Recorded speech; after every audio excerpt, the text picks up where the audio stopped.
Todas as suas imagens esculpidas serão despedaçadas e todos os seus ganhos imorais serão consumidos pelo fogo.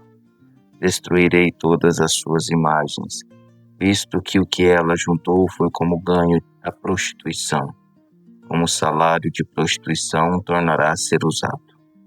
Por causa disso chorarei e lamentarei, andarei descalço e nu, uivarei como chacal e gemerei como filhote de coruja. Pois a ferida de Samaria é incurável e chegou a Judá. O flagelo alcançou até mesmo a porta do meu povo, até a própria Jerusalém. Aleluia. Pai, em nome de Jesus, obrigado por este dia, obrigado por tudo que o Senhor tem nos dado. Pai, que o Senhor venha nos ajudar a viver e andar na Tua presença.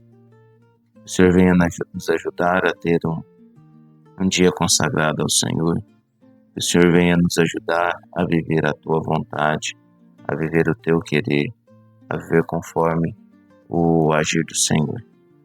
Em nome de Jesus, eu peço ao Senhor que a nossa mente, o nosso coração estejam voltados ao Senhor, estejam firmes e fixos no Senhor, e que em nome de Jesus nós venhamos caminhar e caminhar vencendo no Senhor. Senhor, coloque em nossos corações o sentimento e a segurança de que nosso corpo pode se perder, mas a nossa alma não. Que a nossa alma está ligada ao Senhor pelo sangue do Teu Filho Jesus Cristo, e ninguém e nada pode tirar de nós a vida eterna que está no Senhor. Por mais que nós tenhamos ter sofrimentos neste mundo, injustiças neste mundo, nós sabemos que no Senhor nós temos uma eternidade plena e verdadeira. Eu oro ao Senhor, entregando este momento ao Senhor, em nome santo de Jesus Cristo. Amém. Meus irmãos, muito bom dia. Graça e paz. Deus os abençoe. Eu espero que esteja tudo bem com vocês. Como eu tinha já prometido para os irmãos, eu iria nestas devocionais diárias expressar para vocês a minha devocional. O que eu estaria lendo como devocional naquele dia, eu estou expressando para vocês. E isso nós iremos fazer, estamos fazendo e continuaremos fazendo. Então assim, meus irmãos, eu não faço cortes. Se por acaso eu falar uma palavra errada, pronunciar uma palavra errada, não vai ser tirado. E eu peço a compreensão dos irmãos. Às vezes até o sentido principal do texto não é aquele que eu vou expor, porque eu quero expor para você o que o Espírito Santo trouxe a minha atenção naquele texto, e fazendo isso capítulo por capítulo, nós vamos fazer com a Bíblia toda. E hoje nós estaremos começando um novo devocional em Miqueias, profeta Miqueias. Miqueias, que é um homem que vivia numa região, como é dito aqui na palavra de Deus, ele é da região de Moresete. Moresete era uma vila que ficava ali entre a faixa de Gaza e Jerusalém, próximo das montanhas de Judá. Ele é um homem comum. Veja que Deus usa pessoas comuns, ele não era um sacerdote. Ele é chamado para profetizar contra Judá e contra o Reino do Norte, incluído Samaria. E por um período pequeno. Provavelmente ele era um agricultor, ele era alguém do campo, por causa das características locais, E ele é contemporâneo do profeta Isaías no sul e do profeta Oséias no norte. E ele vai profetizar contra algumas questões. E o que nós vamos ver aqui neste texto lido, eu separei 3 versos, é que ele, neste primeiro capítulo, ele vai dizer que existe uma testemunha que está testemunhando sobre tudo o que está acontecendo na terra. Esta testemunha se chama o Deus Todo-Poderoso, o soberano. É ele que está testemunhando sobre todas as coisas. Ele chega a dizer que ele põe os seus pés sobre os montes mais altos, sobre os outeiros, sobre os montes mais altos, para, assim, verificar o que o povo está fazendo. E o que este povo estava fazendo em Samaria, que estava contaminando Judá? Nós vemos aqui que há uma contaminação por parte do Reino do Norte, contaminando o Reino do Sul. Nesta altura aqui, o Reino de Israel estava dividido em duas partes. E esta parte que está inclusa aqui, o Reino do Norte, havia também a região da Samaria. E eles estavam influenciando o povo do Sul com a prostituição, que é o que é dito no verso 7. E esta prostituição, ela tinha chegado a um ponto tão elevado que o profeta fica tão perplexo com a situação, que aqui é dito que ele sai na rua descalço, nu, uivando como um lobo e gemendo como um filhote de coruja. Tem algumas traduções que dizem uma outra ave.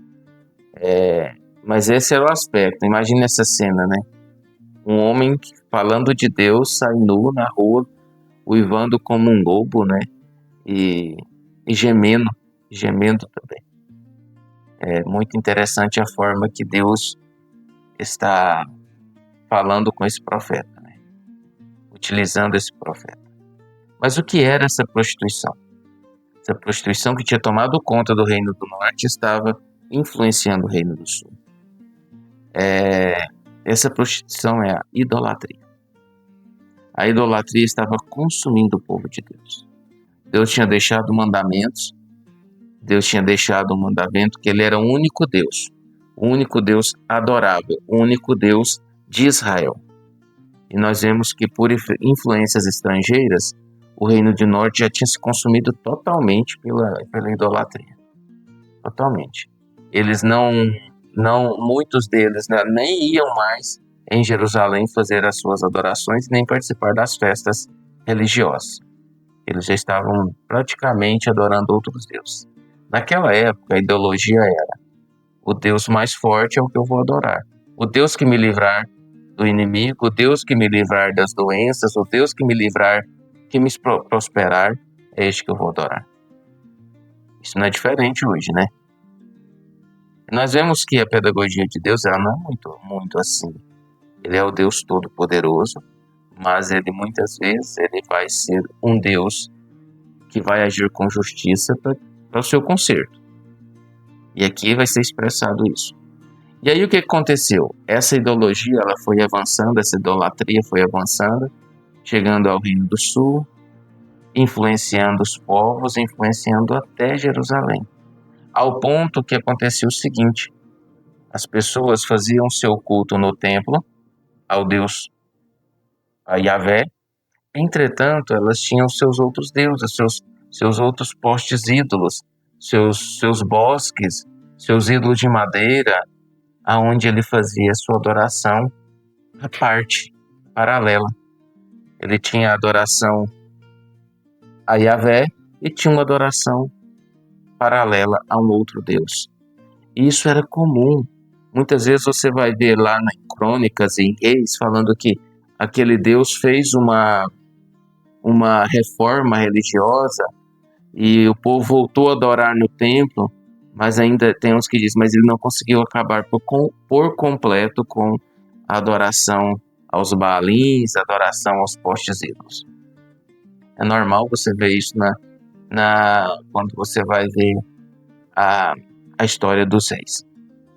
E isso trazia muito mal para o povo de Israel, para o povo de Judá e para o povo de Israel.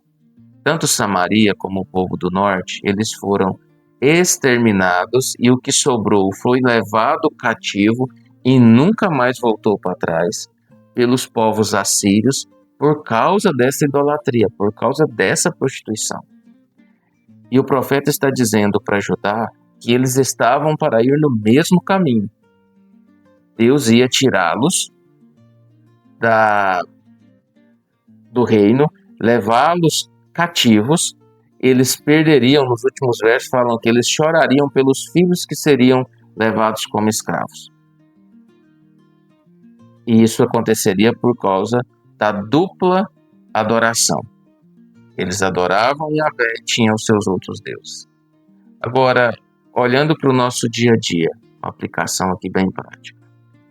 Será que nós não temos mais de um Deus? Será que nós não praticamos esta prostituição e essa idolatria?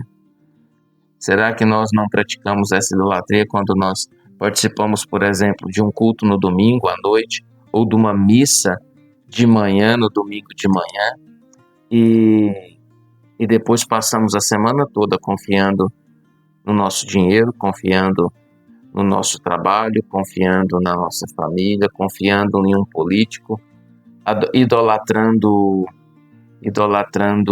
os bens materiais que você tem, idolatrando o que você conseguiu fazer com as suas próprias mãos, idolatrando um famoso, idolatrando o seu patrão que te entrega o soldo todo mês. Será que nós não estamos fazendo isso? Será que realmente a nossa confiança está em nosso Deus? Será que nós estamos nos apresentando no templo e depois adorando a outros deuses fora do templo? Será? Eu quero deixar essa pergunta aqui para mim e para você, para nós fazermos uma reflexão de vida, ver aonde está o nosso coração, ver aonde está a nossa alma. Que Deus lhe abençoe. Você tenha um excelente dia no nome santo de Jesus Cristo. Um abraço fraterno para todos vocês e fiquem com Deus.